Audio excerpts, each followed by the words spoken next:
Vice President Kamala Harris unveiling her economic agenda Friday. For too many people, no matter how much they work, it feels so hard to just be able to get ahead. Welcome back. Former President Trump and Vice President Kamala Harris remaining in a tight race for the White House with just 82 days away from Election Day. Vice President Sara Duterte draws flack for her scathing criticism of the Marcos administration. A warning from former President Rodrigo Duterte during a prayer rally in Davao. Duterte said President Ferdinand Marcos Jr. may suffer the same fate as his father if the current administration insists on pushing for a people's initiative to amend the charter.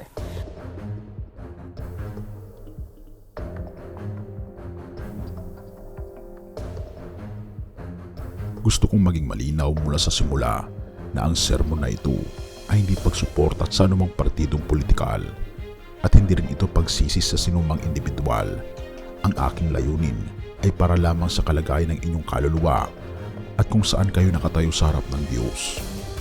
Ang aking alalahanin ay kung saan kayo papunta kapag kayo ay namatay. Kailangan ninyong tandaan na may tunay na demonyo na galit sa inyo, na galit sa lahat ng bagay na mahalaga sa inyo. Ang demonyong ito ay gagawin ang lahat para wasakin kayo. Siya ang tagapag-akusa ng mga kapatid. Ang ahas ng dakilang manililang mula pa noong unang panahon. Ang kaaway ay ang ama ng kasinungalingan. Siya ang Diyos ng mundong ito.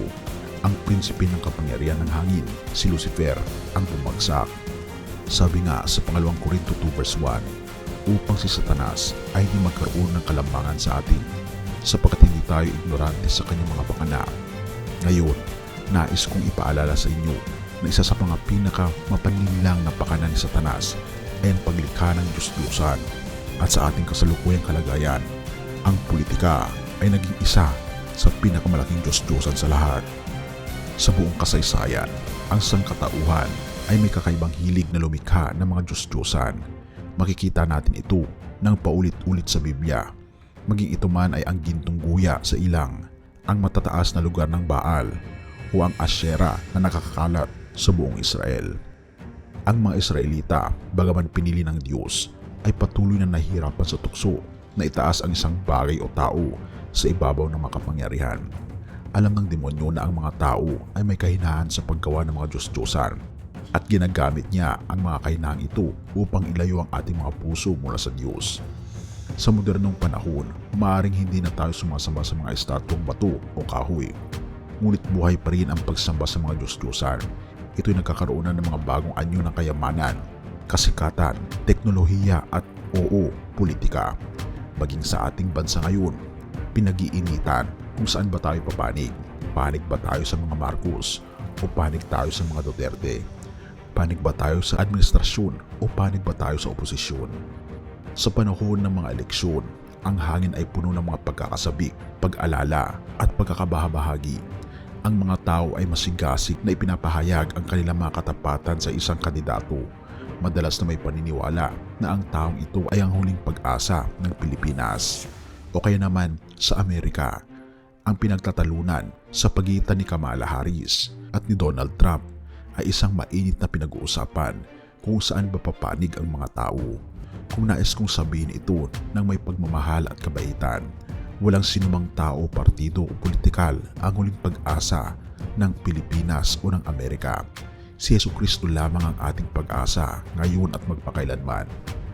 Kamakailan napanood ko ang isang video kung saan may isang lalaki na nag-interview ng mga tao sa kalye tungkol sa kung sino ang kanilang iboboto.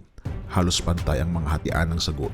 Ngunit ang tumatatak sa akin ay ang sinabi ng mga tao mula sa magkabilang panig ng spektrum politikal. Iboboto ko ang taong ito dahil siya ang huling pag-asa ng Amerika o siya ang huling pag-asa ng Pilipinas. Hayaan ninyo akong sabihin ito ng may pagmamahal at kabaitan. Huwag ninyong hayaang maging huling pag-asa ninyo ang isang tao o partido politikal.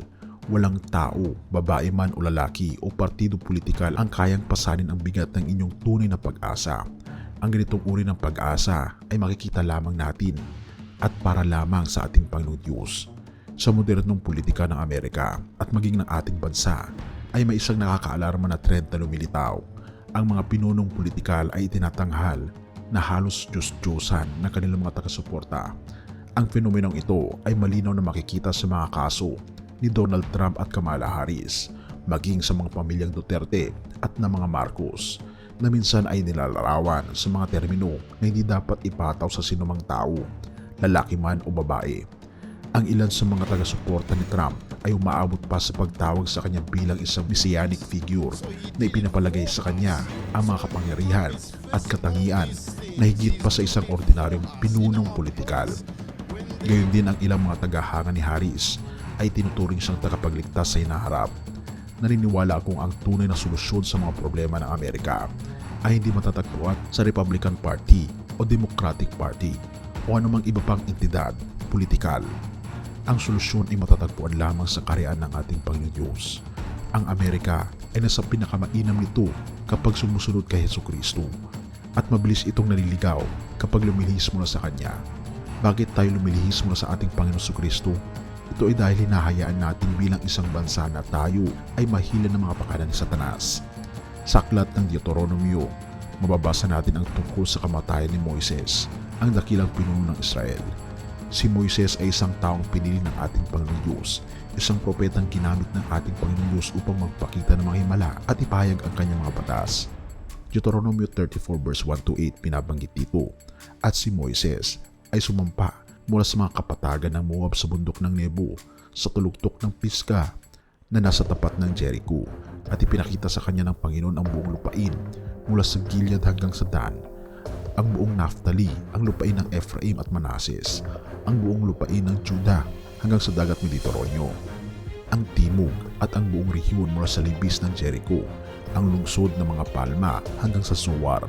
At sinabi ng Panginoon sa kanya, ito ang lupaing pinangako ko ng sumpa kay Abraham, Isaac at Jacob, nang sabihin kong ibibigay ko ito sa iyong mga salinlahi. Pinakita ko ito sa iyo ng iyong mga mata, ngunit hindi ka tatawid doon. At namatay si Moises na lingkod ng Panginoon doon sa Moab. Ayon sa sinabi ng Panginoon, inilibing siya ng Panginoon doon sa Moab, sa libis sa tapat ng Bet-peor. Ngunit hanggang sa araw na ito, walang nakakaalam kung saan ang kanyang libingan. Si Moises ay 120 taong gulang nang siya ay namatay, ngunit hindi nanghina ang kanyang mga mata, ni nawala ang kanyang lakas. Narinig niyo ba ang isa sa mga teorya kung bakit si Moises ay nilibing mismo ng Diyos sa isang hindi tinukoy na lokasyon? Ang teoryang ito na personal kong pinaniniwalaan ay nagsasaad na dahil ang ating Panginoong Diyos ay kinuha si Moises sa langit na bayan. Sa Jude chapter 9, natutunan pa natin na si Michael na Arkanghel ay nakipagtunggali kay Satanas para sa katawan ni Moises, na nag-e-emphasize kung gaano katotoang banta ng pagsamba sa Diyos-Diyosan. Jude 1 verse 9, ngunit si Michael na Arkanghel nang siya ay nakipagtalo sa Diablo tungkol sa katawan ni Moises ay hindi naglakas loob na ipataw sa kanya ang isang nakasuklam na paghatol, kundi sinabi, sawayin ka ng Panginoon. Kung ang mga Israelita na nakasaksi mismo ng mga himala ng ating Panginoon Diyos ay maaring matukso na gawing Diyos-Diyosan ang isang tao, gaano pa kaya tayo na nabubuhay sa isang puno ng patuloy na distraksyon ng panininlang sa ating mundo?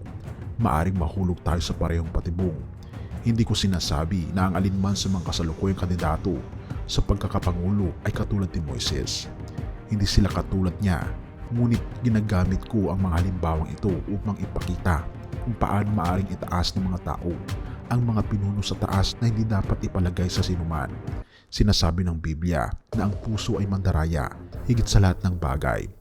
Jeremiah 17 verse 9, kapag inilagay natin ang ating pag-asa sa mga tao, tayo ay naghahanda para sa pagkabigo. At higit pa, tayo ay tumatalikod sa nag-iisang tunay na makakapagligtas sa atin. Isaalang-alang ang mga salita sa awit 146 verses 3-4. Huwag kayong maglagak ng inyong tiwala sa mga prinsipe ni sa anak ng tao na walang kaligtasan. Kapag ang kanyang espiritu ay umalis, siya ay babalik sa kanyang lupa. Sa araw na iyon ay maglalaho ang kanyang mga plano. Mga kapatid, gaano man kakarisma, kalakas, o kabutihang loob ang isang pinunong politikal, sila pa rin ay tao. Sila ay may kahinaan. Hindi sila immortal, bagkus sila lamang ay isang mortal na tao at sakop ng parehong kahinaan tulad ng sinuman sa atin. Ang kanilang mga plano ay pansamantala lamang, ngunit ang mga plano ng ating Panginoong Diyos ay walang hanggan. Ang mga kaganapan na ating nasasaksihan sa ating mundo ngayon ay pansamantala lamang, mga sandali lamang sa napakahabang kasaysayan ng sangatawan. Gayunman, ang plano ng ating Panginoong Diyos ay walang hanggan, na nakaugat sa isang banal na layunin na lumalagpas sa oras at espasyo. Sapagkat siya ay walang hanggang Diyos, hindi nagbabago at magpakailanman, na ang karunungan at kapangyarihan ay lumalagpas sa mga limitadong alalahanin ng ating makalupang buhay. Mahalagang tandaan na ang Diyos ay hindi nakakulong sa mga institusyong tao o mga partidong politikal. Siya ay hindi isang demokrat ni isang republikan. Siya ang Ancient of Days, isang titulo na nagpapahiwatig ng kanyang walang hanggan at walang hanggang karunungan. Bilang Ancient of Days, alam ng Diyos kung ano ang mangyayari bukas, sapagkat nakikita niya ang lahat mula sa isang distansya na lampas sa ating limitadong pangunawa. Siya ay ang omnipresent na Diyos, umiiral sa lahat ng lugar sa lahat ng oras, at siya ay omniscient na may kumpleto at perpektong kaalaman sa lahat ng bagay. Sa mga panahon ng kawalan ng katiyakan, lalo na sa panahon ng eleksyon, maraming mga tao ang nakakaranas ng takot at pag-aalala tungkol sa hinaharap. Nag-aalala sila tungkol sa kung ano ang mangyayari kung ang kandidato na kanilang susuportahan ay hindi mananalo. Natatakot sila na posibleng babagsak ang ekonomiya, mawawala ang mga trabaho, at ang kawalang tatag na maaaring sumunod. Ngunit nais kong ipaalala sa inyo na kahit hindi ang pinuno na iyong iboboto ang nakaupo sa pwesto, hindi nyo kailangan mabuhay sa takot. Ang kinalabasan ng eleksyon, bagaman mahalaga, ay hindi ang huling magtatakda ng inyong kapakanan o kinabukasan. Ano kung bumagsak ang ekonomiya? Ano naman kung mawawalan tayo ng trabaho? Ito ay mga lehitimong alalahanin, ngunit hindi dapat dominahan ang inyong pag-iisip o dalhin kayo sa isang estado ng takot. Sa halip, hinikayat ko kayo na ilagay ninyo ang inyong pagtitiwala sa ating Panginoong Diyos na nananatiling makapangyarihan sa lahat ng oras, sa lahat ng lugar. Hindi niya kayo iiwan ni papabayaan man, gaano man kahirap ang ating sitwasyon. Isaalang-alang natin ang kwento ni Elias na pinakain ng mga uwak sa panahon ng malaking pangangailangan. Ang kwentong ito ay nagpapakita ng kakayahan ng Diyos na magbigay sa mga paraan na lampas sa ating pag-unawa. Gaya ng kanyang pinagkalooban sa Elias sa ilang, ang Diyos ay may mga mapagkukunan at paraan upang sustentuhan tayo na maaaring hindi natin alam. Ang kanyang pagpapala ay hindi limitado sa kung ano ang kaya nating makita o maintindihan. Ito ay nagmumula sa kanya, walang hanggang kapangyarihan at pag-ibig. Kahit huwag ilagay ang inyong huling pag-asa sa mga pinunong politikal, sa katatagan ng ekonomiya o sa seguridad ng mundo. Ang mga bagay na ito ay pansamantala at madaling mabago. Sa halip, ilagay ninyo ang inyong pag-asa sa ating Panginoon Kristo na siya ay pareho kahapon, ngayon at magpakailanman. Si Kristo ang matibay na bato na inyong maaasahan, ang matatag na pundasyon na hindi magigiba ng mga bagyo ng buhay. Sa kanyang makakahanap tayo ng kapayapaan na lampas sa lahat ng ating pag-uunawa, kahit na sa gitna ng kawalan ng katiyakan at takot. Dapat nating tatandaan na si Satanas ang prinsipe ng mundong ito at siya ay nasisihan sa paggamit ng mga bagay ng mundong ito upang ilayo tayo sa ating Panginoong Diyos. Ang politika na may mga pakikibaka sa kapangyarihan, ang pang-akit ng kontrol at mga pangako ng utopia ay isa sa mga pinakamabisang kasangkapan ng demonyo. Ginagamit niya ito upang pukawin ang takot, galit at pagkakabahabahagi sa atin upang sirain at ilagaw tayo sa ating tunay na layunin, ang maglingkod at magbigay ng kalulatian sa ating Panginoong Diyos. Ano man ang mangyari sa eleksyong ito, ano man ang posisyon na nakaupo sa Oval Office, ang inyong pananampalataya ay dapat nakasalalay lamang sa ating Panginoong Kristo, hindi sa isang tao. Ang mga presidente ay darating at lilipas. Ang mga batas ay ipapasa at babawiin. Ang mga bansa ay babangon at babagsak. Ngunit ang ating Panginoong Kristo ay mananatiling pareho kahapon, ngayon at magpakailanman. Ang ating katapatan ay dapat sa Kanya lamang. Sa Filipos 3 verse 20, pinapaalala sa atin ni Pablo, sapagkat ang ating pananampalataya ay nasa langit, kung saan ating hinihintay ng buong pananabik ang tagapagligtas, ang Panginoong Kristo. Tayo ay ang mga mamamayan ng isang makalangit na kaharian, at ang ating hari ay nasa trono, naghahari ng may katarungan, awa at pag-ibig. Walang eleksyon ang maaaring magbago nito, walang kapangyarihang politikal ang maaaring magpatalsik sa Kanya, at walang pinunong tao ang maaaring mag-alok sa atin ng kaligtasan na Kanyang malayang binibigay. Hindi tayo ignorante sa mga pakala ni Satanas at isa sa kanyang mga pinakamabisang kasangkapan ay ang idolatry. Alam niya na kapag naituon niya ang ating mga mata sa anumang bagay, maliban sa ating Panginoong Hesus, magtatagumpay siya na ilalayo niya tayo sa ating Panginoong Hesus. Sa pagtatapos, nais kong ulitin na ang mensaheng ito ay hindi tungkol sa politika. Ito ay tungkol sa kung saan natin ilalagay ang ating pagtitiwala at pag-asa. Sabi nga sa 2 Korinto 2 verse 1, sapagkat hindi tayo ignorante sa kanyang mga pakana, alam natin na gagamitin ni Satanas ang anumang paraan na kaya niya upang ilayo tayo sa Diyos, at sa panahon na ito, ginagamit niya ang politika upang gawin iyon. Ngunit hindi natin kailangan mahulog sa kanyang bitag.